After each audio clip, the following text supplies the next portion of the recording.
Let's now return to our earlier story about that state visit by President Bola Tinubu and the First Lady, Senator Oluremi Tinubu, to France.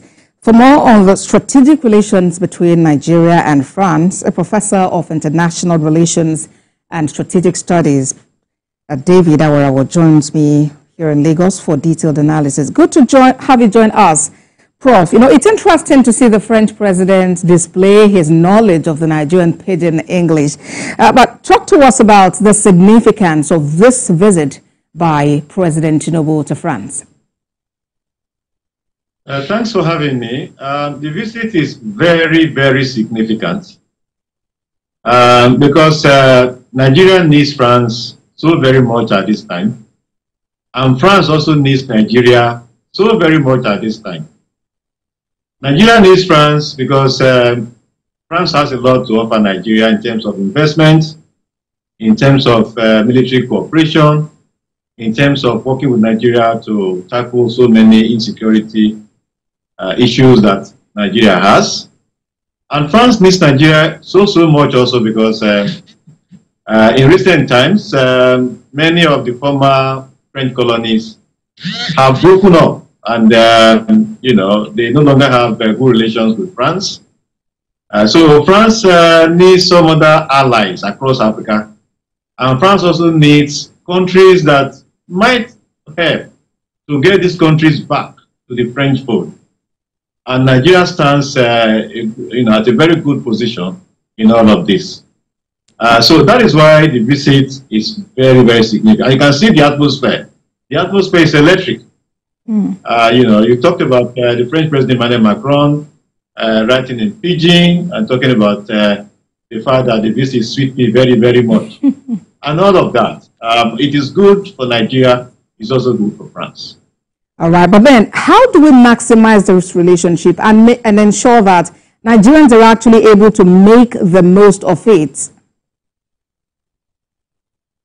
Yes, Nigeria is already doing the right things. Zenith Bank is to be operating in France, and UBA too, we understand Tony Elumelu is there, and there are signing agreements that will also enable UBA to also operate in France. These are positives early on. We also, learned about the 300 million euros assistance that France has promised Nigeria. All of these are good. But a whole lot of course, needs to be done moving forward. The visit is to also attract investors, French investors to Nigeria, in agriculture, in health, in renewable energy, innovation, and several other areas. The atmosphere in Nigeria has to be conducive for these, investment opportunities to be tapped into. Those factors that made some multinational companies to leave Nigeria are still there. Factors of being able to get foreign exchange, to import, the raw materials they need at a price that Nigerians can afford. Also, the condition that will enable Nigerians to be able to buy those products that these companies make. These were critical reasons why many of these companies, left in the past couple of months. Those things need to be addressed for French companies to come to Nigeria to invest, to take advantage of the opportunities that Nigeria has, and of course, Nigeria will benefit from it. So these are the issues that need to be attended to moving forward for the benefits of this visit to be maximized. Right. And the president also emphasized the readiness of skilled and educated Nigerian youth to be trained. He believes that they've got a lot to offer. But are we not, prepping ourselves for another jackpot? And then when people get these trainings, they just want to remain where they got the training and not necessarily return home to transfer the skills. What do you think? It doesn't follow. It depends on the condition in Nigeria. When these skills are acquired, if the conditions in Nigeria are right, few Nigerians want to go abroad to live. Here is good, here is sweet. It is just the domestic condition that is making people to stay back when they acquire certain skills. Which comes back to the point I made earlier of the need to address the many problems, many challenges that Nigeria has domestically, economic, social, security, and the rest of them.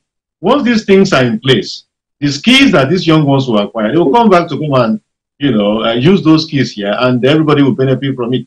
they will also benefit. Life is not just about making money, it's about living fruitfully, you know. So making the domestic environment better than what we have now, it will be key to achieving all of these things, including the benefits of the skills that these young ones will acquire, you know, when they're able to, when the collaboration becomes fruitful, as sketched out in the various agreements being signed, you know, that have been signed in the course of this visit.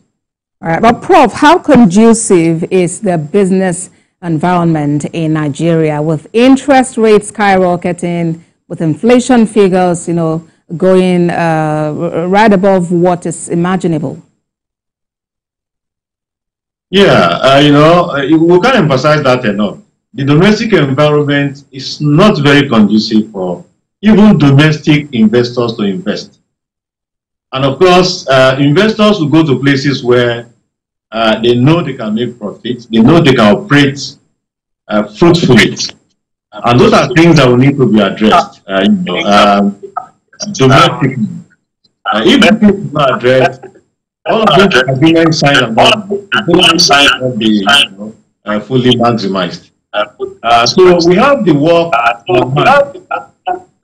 we have a whole lot on our hands. These domestic challenges so that the domestic economy can be strengthened, and of course, investors can come and invest, and to be a win-win thing for both Nigeria and France, especially us in Nigeria here, where we are in dire need of all that can come in to enable Nigeria to, you know, witness or experience the economic transformation. All right, so we're sick. All right, Prof. Professor of International Relations and Strategic Studies, David Awurawo. Thank you so much for your time on World Now. Thank you for having me. Have a nice evening. You too. And back to our other story about Chad ending its defense cooperation agreement